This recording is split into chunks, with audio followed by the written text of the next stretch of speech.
Firman ahasiban nas ayyutraku ayyaqulu amanna wa hum la yuftanun wa laqad fatanna alladhina min qablihim fala ya'lamanna Allahu alladhina sadaqu wa la ya'lamanna al-kadhibin. Apakah manusia mengira bahwa mereka akan dibiarkan mengatakan kami telah beriman sedangkan mereka belum diuji oleh Allah? Dan sungguh kami telah menguji orang-orang sebelum mereka, maka Allah pasti mengetahui orang-orang yang benar dan pasti mengetahui orang-orang yang dusta. Jadi ini cobaan, ujian pasti ada, nggak mungkin tidak. Dan Allah juga yang sudah kita bahas lagi dalam surah Al-Baqarah, Allah berfirman, وَلَنَبْلُوَنَّكُمْ بِشَيْءٍ مِنَ الْخَوْفِ وَالْجُوعِ وَنَقْصٍ مِنَ الْأَمْوَالِ وَالْأَنْفُسِ وَالثَّمَرَاتِ وَبَشِّرِ الصَّابِرِينَ. Dan sungguh-sungguh kami akan uji kalian dengan sedikit dari ketakutan, kelaparan, kekurangan harta, kekurangan jiwa, kekurangan buah-buahan, dan berikanlah kabar gembira kepada orang-orang yang sabar. Arti hidup ini adalah cobaan, ujian hidup ini. Sekarang apa manfaat Allah memberikan cobaan, ujian, musibah kepada orang-orang yang beriman? Apa manfaatnya? Banyak manfaatnya, banyak faedahnya. Banyak faedah dan manfaat dari musibah, cobaan, ujian, penyakit, wabah, dan kematian, dan yang lainnya. Yang pertama, faedahnya untuk menguji iman kita. Apakah kita ini benar, jujur, atau dusta? Seperti yang Allah sebutkan dalam surah Al-Ankabut tadi ayat 2 dan 3. Jadi untuk menguji iman kita. Kalau iman kita benar, kita sabar, kita redho dengan cobaan ujian itu.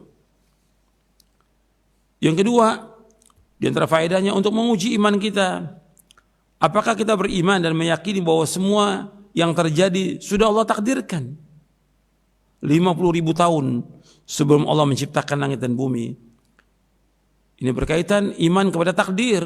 Kita wajib mengimani bahwa semua yang ada yang berjalan sekarang ini semua berjalan dengan takdir Allah yang Allah sudah tetapkan 50.000 tahun sebelum Allah menciptakan langit dan bumi.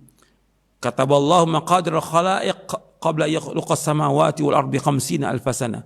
Allah telah mencatat, Allah telah menulis. Allah sudah menyuruh qalam itu mencatat, menulis semua takdir makhluk 50.000 tahun sebelum Allah menciptakan langit dan bumi. Hadis ini sahih riwayat Muslim dan Tirmidzi. Jadi kita wajib mengimani itu, bahwa semua berjalan untuk apa yang Allah takdirkan. Jadi yang sekarang yang terjadi seperti wabah corona ini, dengan penyakit yang menimpa kita atau kematian atau yang lainnya, Allah sudah takdirkan 50.000 tahun sebelum Allah menciptakan langit dan bumi. Orang yang beriman wajib mengimani ini. Yang ketiga, faedah atau manfaatnya, cobaan dan ujian itu akan menghapuskan dosa-dosa kita apabila kita sabar dan ridho. Cobaan, ujian itu menghapuskan dosa-dosa kita apabila kita sabar dan ridho. Rasulullah SAW bersabda, "Ma min muslimin yusibuhu adan min maradin fama siwahu illa hattallahu bihi sayyiatihi kama tahuttu syajaratu waraqaha." Tidaklah seorang muslim tertimpa satu penyakit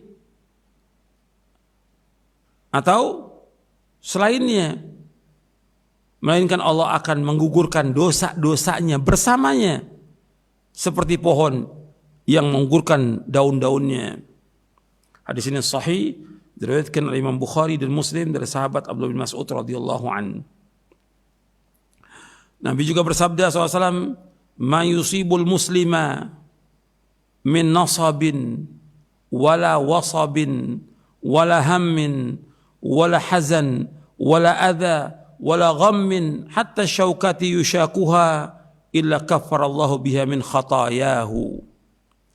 Rasulullah SAW bersabda, tidaklah seorang muslim ditimpa keletihan, penyakit, kesusahan, kesedihan, gangguan, kegundah gulanahan hingga duri yang menusuknya, melainkan Allah akan menghapuskan sebagian dari dosa-dosanya. Hadis ini sahih, diriwayatkan oleh Imam Bukhari dari sahabat Abu Hurairah dan Abu Sa'id radhiyallahu anhuma. Jadi musibah yang menimpa seorang muslim, apakah itu keletihan, kesusahan, penyakit, kesedihan, kegundah-gulanan, atau yang lainnya, itu kata duri yang menusuk dia, itu akan menghapuskan sebagian dari dosa-dosanya. Jadi cobaan dan ujian akan menghapuskan dosa-dosa kita apabila kita sabar dan redha. Itu yang ketiga. Yang keempat, faedah yang keempat dari cobaan ujian, apabila seorang itu sabar dan redha dengan cobaan dan ujian, maka akan dicatat berbagai kebaikan untuknya dan akan diangkat derajatnya. Rasulullah SAW bersabda, "Innar rajula la yakunu lahu 'indallahi al-manzilata. Innar rajula yakunu lahu 'indallahi al-manzilatu, fama yablughuha bi'amalin, fama yazalu Allahu yabtalihi bima yakrah hatta yuballighahu iyyaha." Sesungguhnya seorang benar-benar memiliki kedudukan di sisi Allah, namun tidak ada satu amal yang bisa mengantarkannya ke sana. Maka Allah senantiasa mengujinya dengan sesuatu yang ia tidak sukainya, sehingga dia bisa sampai kepada kedudukan tersebut. Hadis ini sahih, diriwayatkan oleh Imam Abu Ya'la, Ibnu Hibban dan Hakim, dan sanadnya sahih. Artinya ada orang yang dia punya kedudukan tinggi di sorga, cuma amalnya dia sedikit. Kalau dia orang kaya mungkin dia bisa haji, bisa umroh, bisa sedekah, dia nggak bisa apa-apa. Cuma paling dilaksanakan sholat 5 waktu berjamaah atau yang lainnya. Masih banyak amal-amal yang lain yang dia belum lakukan karena dia nggak mampu. Makanya Allah uji dia dengan kesulitan, kesusahan, penyakit, yang lainnya. Allah uji. Tujuannya apa? Agar Allah menyampaikan dia ke tempat yang Allah sudah siapkan di sorga. Itu nikmatnya dapat cobaan dan ujian itu. Jadi dia harus sabar, redho dengan cobaan ujian. Meskipun dia tidak menyukainya, tapi dia harus sabar, redho. Jangan berkeluh kesah. Yang kelima, apabila seorang itu sabar dan redha dengan cobaan, ujian, penyakit, kematian, maka Allah akan masukkan dia ke dalam sorga. Seperti kisahnya seorang wanita hitam di zaman Nabi SAW yang dijamin masuk sorga. Sebagaimana disebutkan oleh Atha bin Abi Rabah rahimahullah, ia berkata, Ibnu Abbas radhiyallahu anhu pernah berkata kepadaku, "Maukah aku tunjukkan kepadamu salah seorang wanita penghuni sorga?" Saya menjawab, "Mau." Beliau berkata, "Itu wanita hitam itu penghuni sorga. Ia pernah datang kepada Nabi SAW dan berkata, 'Ya Rasulullah, aku terkena penyakit ayan dan auratku selalu terbuka jika penyakitku kambuh. Maka berdoalah untukku.' Nabi SAW bersabda kepadanya, 'Jika engkau mau, engkau bisa bersabar, dan bagimu adalah sorga. Dan jika engkau mau, aku akan berdoa kepada Allah agar memberikan kesembuhan kepadamu.' Kata wanita tersebut, 'Aku bersabar.' Lalu ia berkata lagi, 'Sungguhnya aku takut auratku terbuka. Maka berdoalah kepada Allah bagiku agar auratku tidak terbuka.' Maka beliau berdoa bagi wanita itu. Hadis ini sahih dari Bukhari dan Muslim. Jadi dia bersabar atas penyakit ayan yang tiba-tiba seperti pingsan, seperti orang gila, tapi dia waras, sehat. Dia sabar. Nabi katakan, kalau kamu sabar, sorga. Cobaan ini penyakit. Dia sabar dengan penyakit itu, sorga. Selama dia sabar dan redha. Kemudian di antara faedahnya lagi yang keenam, bahwa ruh dan hati ini bisa mengambil manfaat dari penderitaan, penyakit, musibah, dan dia akan memenuhi panggilan Allah. Kalau orang nggak pernah dikasih sakit, nggak dikasih cobaan, ujian, dia merasa kuat aja, merasa hebat, merasa angkuh, merasa sombong. Tapi dengan cobaan ujian ini, dia akan berusaha bagaimana mendekat kepada Allah. Dia berusaha bagaimana membersihkan hatinya. Ini manfaat dari cobaan. Yang ketujuh, mengembalikan orang kepada Allah. Makanya ketika terjadi cobaan, ujian, musibah, penyakit, dia akan kembali kepada Allah, bertaubat kepada Allah Ta'ala. Karena penyakit, musibah, bencana akan membuka kesadaran bahwa dia ini sangat butuh kepada Allah. Dia butuh pertolongan Allah. Dia butuh kasih sayang Allah. Sehingga dia segera untuk bertaubat. Dan ini banyak terjadi yang seperti ini. Dengan dikasih musibah, cobaan, ujian, dia bertaubat kepada Allah Ta'ala. Yang kedelapan, di antara hikmahnya akan membuat seorang ingat kepada saudara yang sedang sakit. Ketika terjadi cobaan, ujian, musibah, dia ingat. Bagi seorang mukmin selalu memperhatikan orang-orang yang susah, orang-orang yang sedang menderita sakit. Dia juga mengalami, karena seorang mukmin dengan mukmin lainnya seperti satu tubuh. Kalau yang satu sakit, yang lain ikut sakit. Dia merasa sedih, dan dia akan ingat saudaranya untuk membantu, terbuka hatinya untuk membantu, menolong, bersedekah, berbagi dengan orang-orang yang susah. Ini manfaat. Yang tadinya tidak terbetik di hatinya untuk membantu, tapi begitu kejadian musibah dia melihat sendiri, maka terbuka hatinya. Yang kesembilan, dengan cobaan, ujian, musibah akan membersihkan hati dari kekerasannya. Bapak, hati ini kadang-kadang mengalami kekerasan, kesombongan, keangkuhan, bangga, merasa hebat, merasa kuat. Dengan cobaan, ujian, penyakit, dia baru tahu bahwasanya dia adalah makhluk yang sangat lemah. Bahwa dirinya sangat lemah dan sangat hina. Yang kuat itu hanya Allah Subhanahu wa ta'ala. Ya seperti wabah ini. Yang kena bukannya negara berkembang, negara maju. Yang mereka merasa kuat, merasa hebat, merasa maju.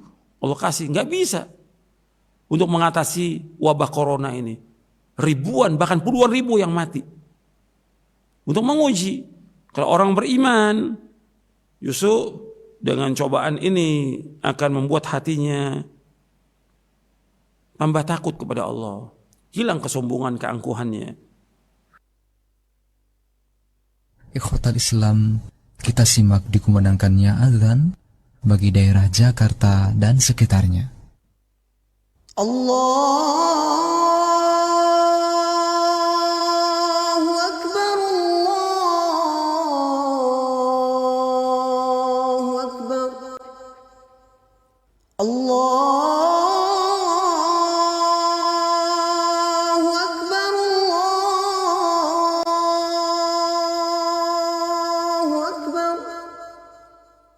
أشهد أن لا إله إلا الله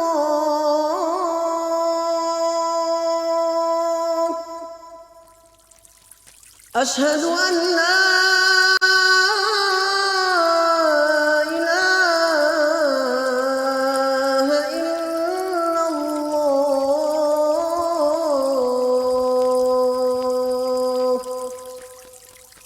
أشهد أن محمدًا رسول الله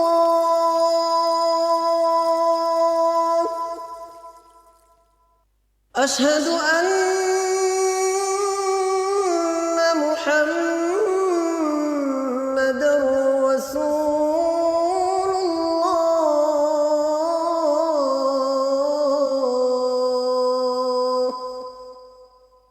حي على الصلاة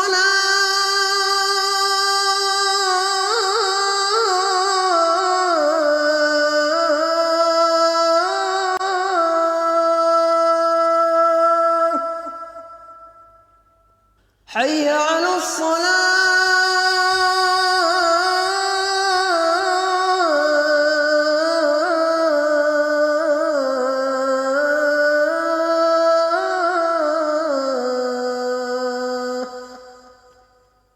حي على الفلاح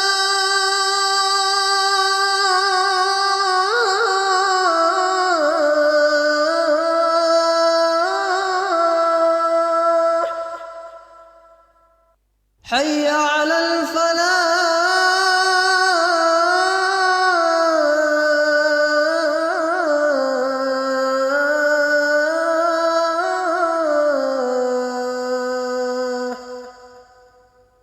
الله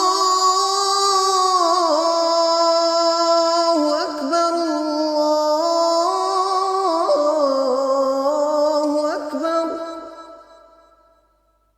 لا إله إلا الله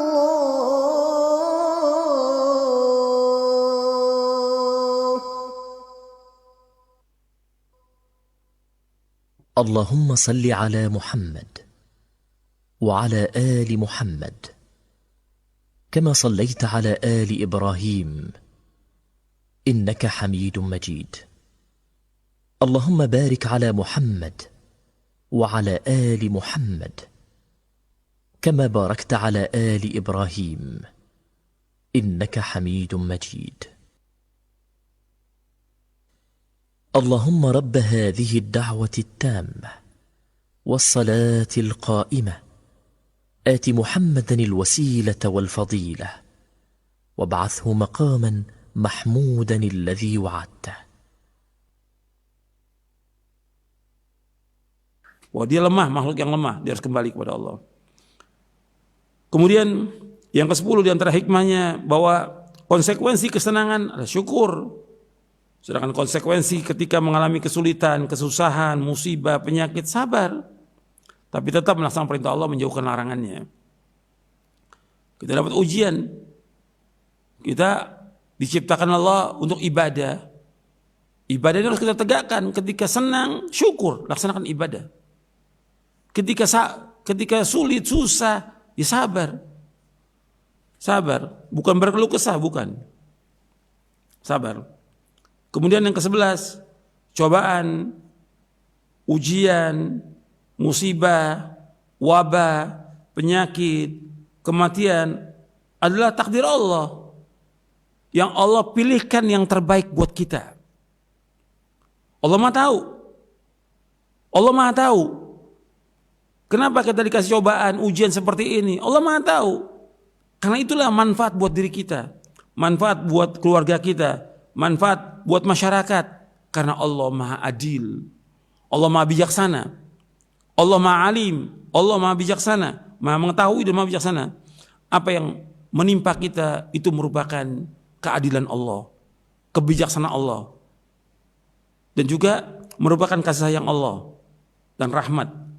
Dan Allah akan mencintai kita apabila kita sabar dan ridho. Jadi kita ingat tuh, ketika kita dapat penyakit, kok saya dikasih penyakit? Kok saya dikasih kefakiran, dengan ada wabah, saya jadi pengangguran, saya fakir begini. Ini Allah kasih cobaan buat kita. Dan Allah Maha tahu.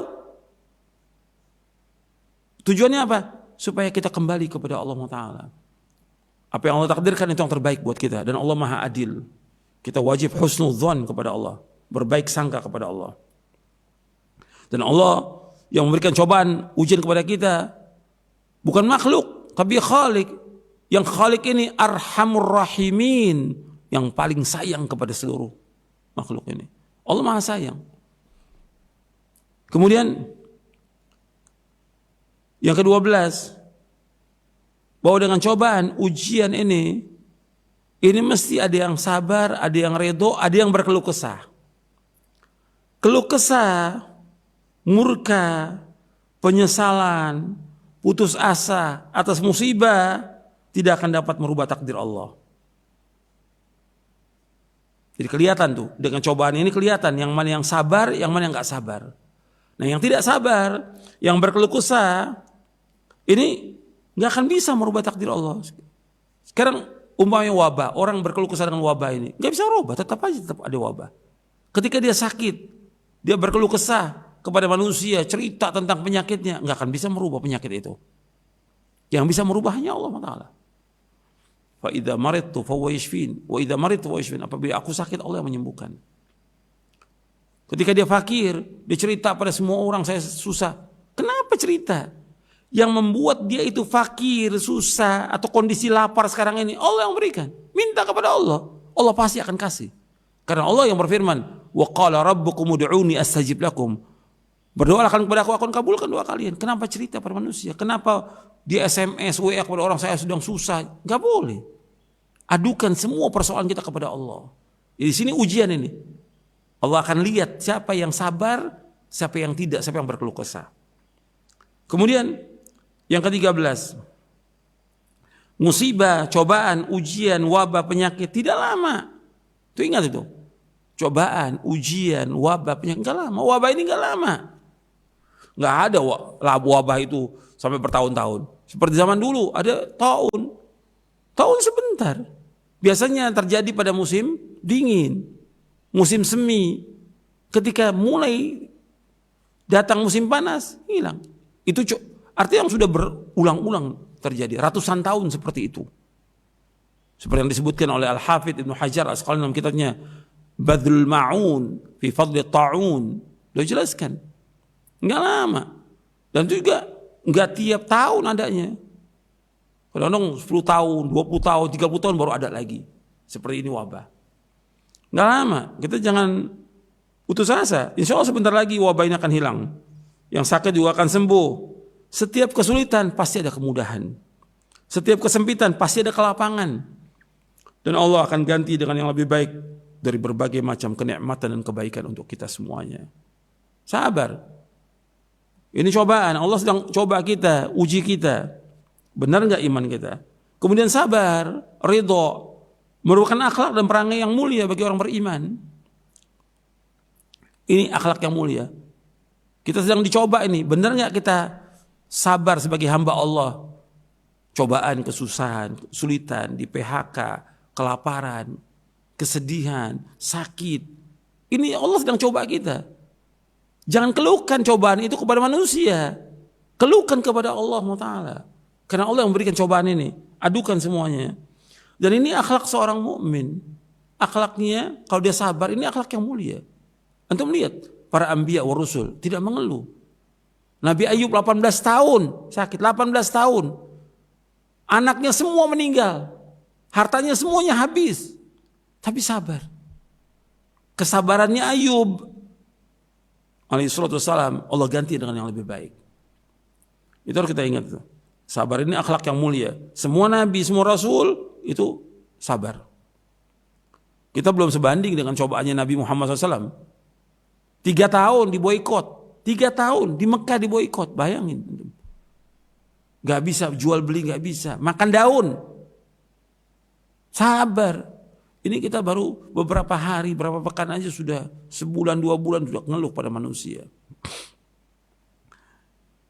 Yang ke-15, Allah Azza wa Jalla dan Rasulnya SAW memerintahkan kita untuk sabar. Dan Allah mencintai orang yang sabar. Dan Allah bersama orang-orang yang sabar. Innallaha ma'as sabirin. Allah bersama. Kalau dikatakan bahwa Allah bersama orang sabar, berarti Allah melihat kita, mengetahui kita, menolong kita, membantu kita. Itu harus ingat itu. Kemudian yang ke-16, bahwa orang yang sabar itu mendapatkan ganjaran tanpa hisab. Dalam surah Az-Zumar ayat 10, innama yuwaffas sabiruna ajrahum bighairi hisab. Orang-orang yang sabar itu akan disempurnakan pahalanya tanpa batas. Surah Az-Zumar ayat 10. Yang ke-17, bahwa di antara faedah dan manfaat adanya cobaan, ujian, musibah, penyakit dan yang lainnya, seorang hamba itu akan terus meminta kepada Allah. Kalau dia orang yang sabar, maka dia akan terus minta kepada Allah, dia akan berdoa kepada Allah supaya penyakitnya disembuhkan, supaya diangkat penyakitnya, supaya juga wabah ini diangkat. Terus berdoa kepada Allah, karena yang bisa menghilangkan kesulitan hanya Allah. Wa iyamsaskallahu bidurrin fala kashifa lahu illahu. Apabila kalian mendapatkan cobaan, ujian, kesulitan, kesusahan, nggak ada yang bisa menghilangkan kecuali Allah. Dalam surah Yunus ayat 107. Yang ke-18, tujuan hidup seorang mukmin sorga. Perhatikan, tujuan hidup seorang mukmin sorga. Dan sorga merupakan puncak cita-cita yang tertinggi bagi seorang mukmin. Ingat tuh, sorga merupakan puncak cita-cita yang tertinggi bagi seorang mukmin. Untuk bisa mencapai cita-cita itu harus diuji. Supaya dengan cobaan dan ujian itu kita lulus dan masuk sorga. Allah berfirman dalam surah Al-Baqarah di ayat 214. Allah berfirman dalam Al-Baqarah ayat 214. Am hasibtum an tadkhulul jannata walamma ya'tikum mathalul ladzina khalau min qablikum massatumul ba'sa wa dharra wa zulzilu hatta yaqula ar-rasul wal ladzina amanu ma'ahu mata nasrullah ala inna nasrallahi qarib. Apakah kalian mengira bahwa kalian akan masuk surga padahal kalian belum datang kepada kalian cobaan, ujian seperti yang dialami oleh orang-orang terdahulu sebelum kalian. Mereka ditimpa kemelaratan. Perhatikan tuh, ditimpa kemelaratan, penderitaan dan digoncang dengan berbagai macam cobaan sehingga Rasul dan orang-orang yang beriman bersamanya berkata, "Mata nasrullah, kapan datangnya pertolongan Allah?" Ingatlah, ala inna nasral qarib. Ketahuilah sesungguhnya pertolongan Allah itu dekat. Yang ke-19, kita ini semuanya milik Allah dan kita pasti akan kembali kepada Allah. Kita akan kembali kepada Allah. Allah menguji kita supaya kita memahami apa yang harus kita lakukan dari amal-amal soleh. Kita senang, kita susah, kita sulit, tetap istiqomah melaksanakan ketaatan kepada Allah. Karena kita hamba Allah. Allah yang menghidupkan, Allah yang memberikan ujian, Allah juga yang mematikan. Kita nggak bisa berbuat apa-apa. Justru kita diuji oleh Allah. Allah ingin tahu kita benar nggak kita nih beribadah kepada Allah. Sungguh-sungguh tidak kita beribadah kepada Allah. Kemudian yang ke-20, bahwa dunia adalah kehidupan yang fana. Sebentar, dunia adalah tempat cobaan dan ujian. Bukan tempat balasan. Tempat balasan nanti di akhirat. Tempat balasan di akhirat. Kita diuji oleh Allah agar kita melakukan kebajikan sebanyak-banyaknya. Dengan menjauhkan perbuatan dosa dan maksiat. Kita melakukan amal-amal saleh dengan ikhlas dan ittiba. Supaya kita mendapatkan balasan yang terbaik. Yaitu ridhonya Allah dan sorga. Dan yang terakhir, yang ke-21, bahwa cobaan dan ujian itu mestinya bagi orang beriman menambah keimanan dia, bertambah kuatnya. Para sahabat ketika dapat cobaan, ujian, bertambah iman mereka, tambah imannya, tambah keyakinan dia kepada Allah, tambah dia istiqomah, tambah kokoh dan tegar dalam menghadapi setiap tantangan dalam kehidupan ini. Itulah hidup. Ada cobaan, ujian, karena Allah ingin tahu betul nggak kita ini kuat atau tidak. Mudah-mudahan yang saya sampaikan bermanfaat dan dapat kita pahami tentang ini dan kita berusaha untuk sabar dan ridho atas ujian ini. Dan ini nggak lama, sebentar lagi insya Allah Allah akan angkat wabah ini.